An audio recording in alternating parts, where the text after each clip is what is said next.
If someone asked me what the best argument would be for the reasons to go to college versus not going to college, and I say not going to college, and I also mean not going and getting a technical degree or certification like welding or something like that, I would say not pursuing higher education or pursuing higher education.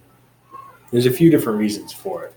First, to examine one side of it, I can see the benefits in deciding not to go to college, enter the workforce faster. Um, some people don't like school. Um, you can pursue different hobbies or ideals that don't necessarily line up with an education.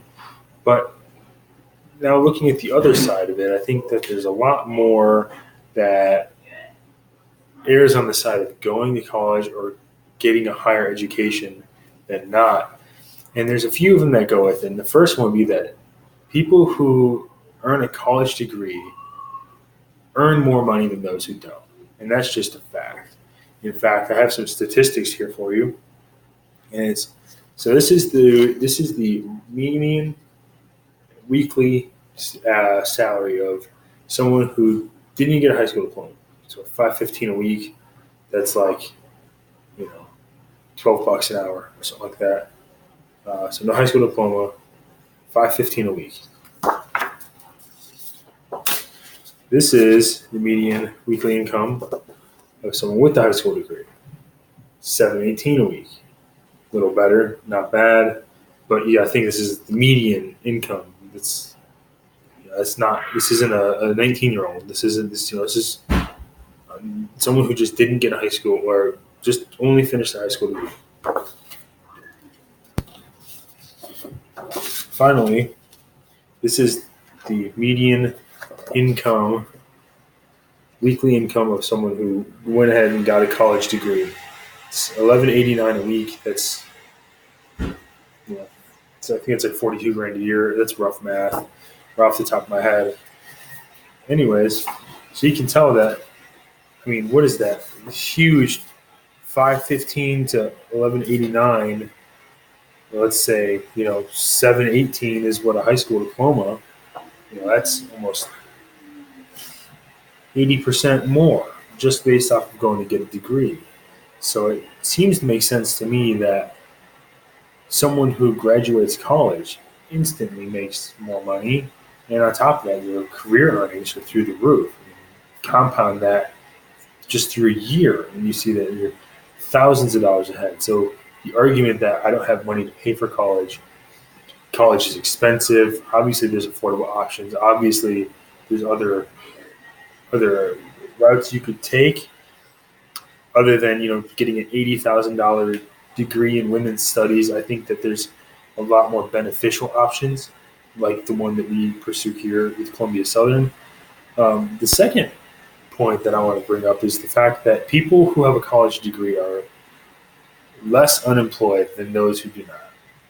And the statistic is that people without a college degree, like the unemployment rate for them is 5.2%. And this is from the Bureau of Labor Statistics, straight from the horse's mouth. And the unemployment rate for somebody who does have a college degree is 2.7%. So you guys see, it's literally double the unemployment rate for someone. All you need to do is get a degree.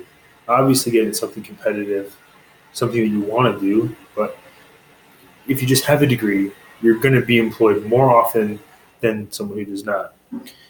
The third reason why I would urge someone to go ahead and go to college is that if you go to college, you get a college degree, you're more likely to have job satisfaction than someone who did not. And the number is that someone who graduated college, when they were asked if they had a sense of purpose from their job, 60% of the time they said, yes, I have a sense of purpose and I feel like my job is a career 60% of the time. Someone who only graduated high school answered that same question, yes, 38% of the time. So once again, like you're looking at, almost like 20% difference. Do you want to feel like you have purpose? Which I think we all do. The fourth and fifth reason they're not anecdotal, but I feel like they're more based off of just general lifelong span points of view rather than just monetary. But someone who has a college degree is more likely to become a homeowner than someone who does not get a college degree.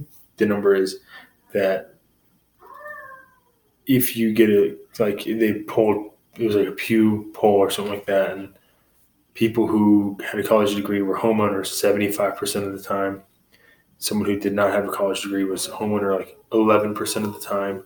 So once again, huge, vast differences. That's obviously, think of that income compound over years. You're gonna have the money to save up for down payment, make a mortgage. You can get a better bank note, etc. And also, the last one that I have, which is fairly interesting, is that if you get a college degree, you'll end up being married longer than those who don't. And the number is that people who were polled when they were asked if they had a college degree and they were married, like 65% of the time they said yes, versus with a high school diploma, it was 53%. So it just shows this margin of better lifelong sustainability than not having one. And I think it's compounded over making more money, being unemployed less, having greater job satisfaction, getting more opportunities, owning homes, which is an investment, and greater lifelong, opportunities like being married longer and et cetera. So I think that the argument kind of presents itself that if someone is asked, should I get a college degree or should I not? I think that the evidence speaks to the fact that you should pursue, not just pursue, but you should follow through with whatever form of higher education that you are pursuing.